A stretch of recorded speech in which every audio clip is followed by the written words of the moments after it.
Olá, seja muito bem-vindo, seja muito bem-vinda a mais um vídeo sobre o Novo Testamento. Hoje, em especial, nós vamos ver a era dos evangelhos. Qual a ideia desses vídeos?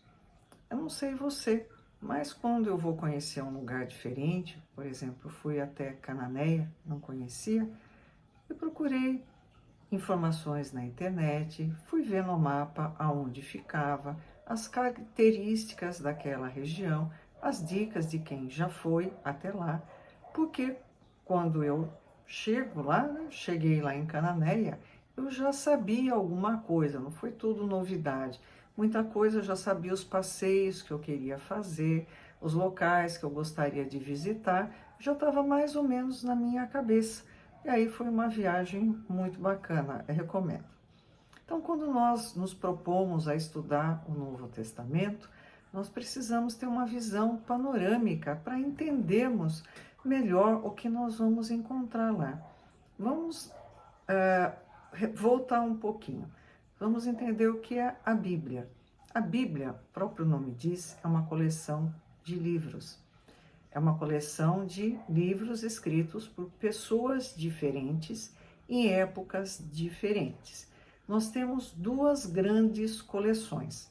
A coleção que se chama Antigo Testamento e a coleção que se chama o Novo Testamento. Se você ainda não viu, dê uma pausa no vídeo, veja na playlist do meu canal no YouTube e você vai encontrar duas playlists. Estudo da Bíblia e Novo Testamento. São vídeos curtos, simples, para você ter uma visão, se informar antes do passeio que vocês vão fazer para travar conhecimento com esse livro maravilhoso. Pois bem, existe a playlist do Antigo Testamento, vocês vão lá, vão entender. Novo Testamento, nós temos algumas características do Novo Testamento. Nós podemos dividir, só por uma questão de didática, de entender, três tipos diferentes. Nós temos os livros históricos, nós temos as epístolas paulinas. O que são epístolas paulinas? São cartas escritas por Paulo. E nós temos as epístolas gerais, são cartas escritas por outros autores. Quais são os livros históricos que nós encontramos no Novo Testamento? São os 4 evangelhos, Mateus, Marcos, Lucas e João, mais os Atos dos Apóstolos. Bom, foco nos livros históricos. Muito bem, 4 evangelhos mais os Atos. Dentro dos livros históricos, para uma questão de entendimento também, nós encontramos 3 grandes eras: a era do Evangelho, a era da Igreja e a era das missões. Não tem separação, vocês não vão ver no Novo Testamento separado tudo direitinho. É só para que a gente entenda, né? Quando eu fui para Cananéia, então eu pesquisei população, clima, a parte geográfica, né? Fui entender que ela era isolada do mar aberto por uma ilha, que é a Ilha Comprida, que é gigante. Aí, quando eu cheguei lá, eu não achei nada muito esquisito, porque eu já tinha um primeiro contato. Esse vídeo é para dar um primeiro contato com vocês. Então, Novo Testamento, livros históricos, epístolas paulinas, epístolas gerais. Vamos isolar os livros históricos. Nós temos a era do Evangelho, a era da Igreja e a era das missões. Hoje, em especial, nós vamos ver a era do Evangelho. Qual é o panorama geral dessa era do Evangelho? Jesus vem cumprir as profecias do Antigo Testamento.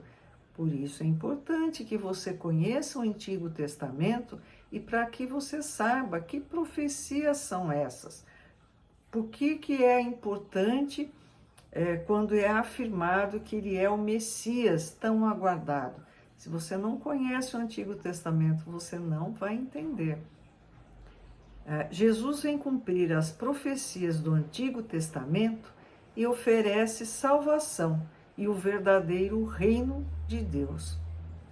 Enquanto uns o aceitam, a maioria o rejeita e ele é crucificado, enterrado e ressuscita.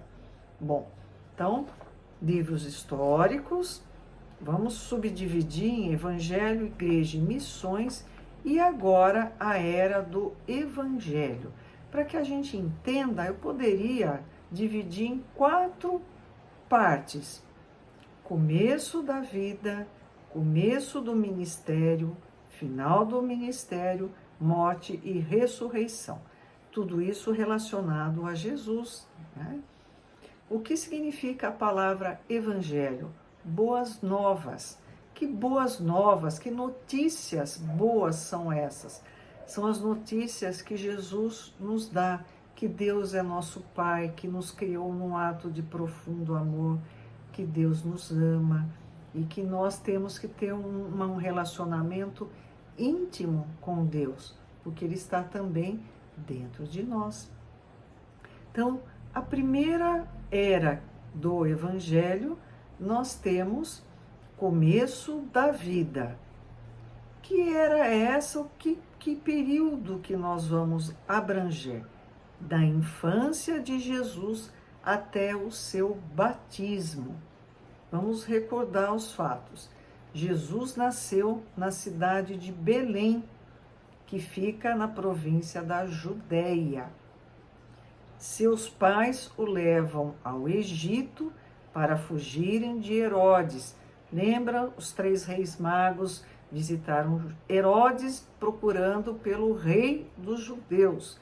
Herodes, muito malandro, disse assim: tudo bem, quando vocês encontrarem esse rei, venham aqui que eu quero ir levar alguns presentes, eu quero adorar esse rei. Mentira, ele queria acabar com esse rei porque era uma sombra à autoridade dele.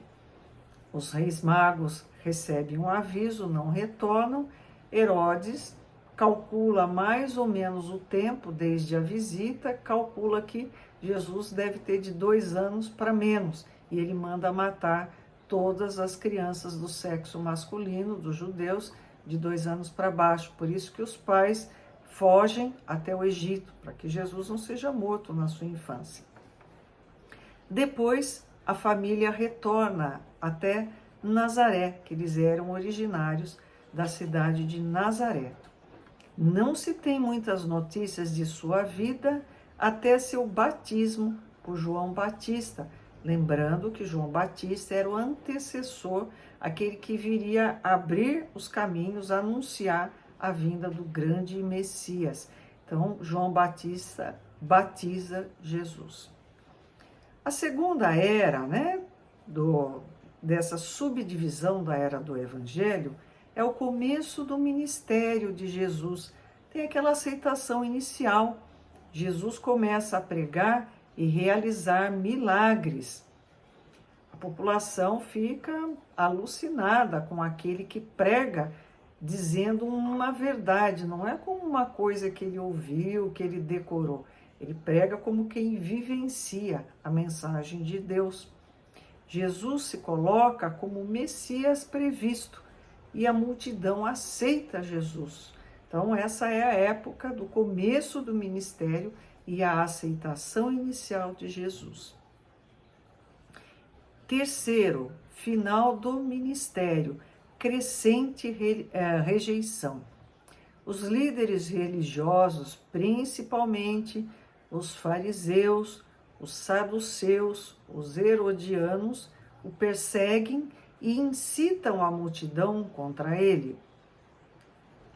Tem todo um viés político, ideológico, para que os fariseus, os saduceus e os herodianos persigam Jesus, porque ele é uma ameaça ao status quo, ele é uma ameaça a que essas pessoas se mantenham no poder, porque eles tinham o aval do Império Romano, que na época dominava a religião. Então eles tinham o aval e queriam se manter no poder. Jesus era uma ameaça a esse poder. A base de Jesus agora é a cidade de Cafarnaum. Quarto, morte e ressurreição, é a rejeição final. os líderes religiosos conseguem finalmente condená-lo à morte. E eu vou colocar um mapa, né? Então, a setinha número 1 é o começo da vida, a setinha número 2 é o ministério dele, o terceiro, o final do ministério, a quarta, morte e ressurreição. Então, existe todo um contexto, não só religioso, claro, que é o mais importante, mas político, econômico, financeiro, cultural. Por isso, nós precisamos entender texto e contexto, para que nós consigamos aproveitar ao máximo esses ensinamentos maravilhosos que o Novo Testamento nos dá.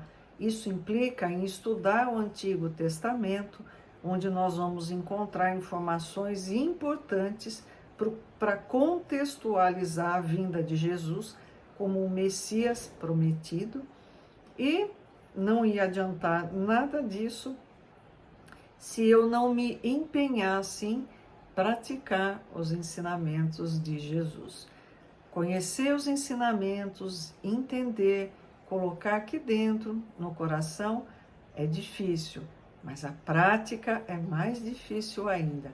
Nós precisamos, de fato, colocar em prática no nosso dia a dia, em todos os aspectos da nossa vida, quer seja família, dentro do nosso lar, no nosso ambiente de trabalho, no nosso círculo de amizades, nós precisamos colocar em prática os ensinamentos de Jesus. É isso que vai transformar o mundo e não um discurso bonito. Que Jesus nos abençoe, nos ilumine. Peço a vocês, se você gostou desse vídeo, se inscreva no meu canal, curta o vídeo, compartilhe. Se quiser, deixe o seu comentário. A mensagem de Jesus precisa sempre ser muito divulgada. Até o próximo vídeo. Muito obrigada.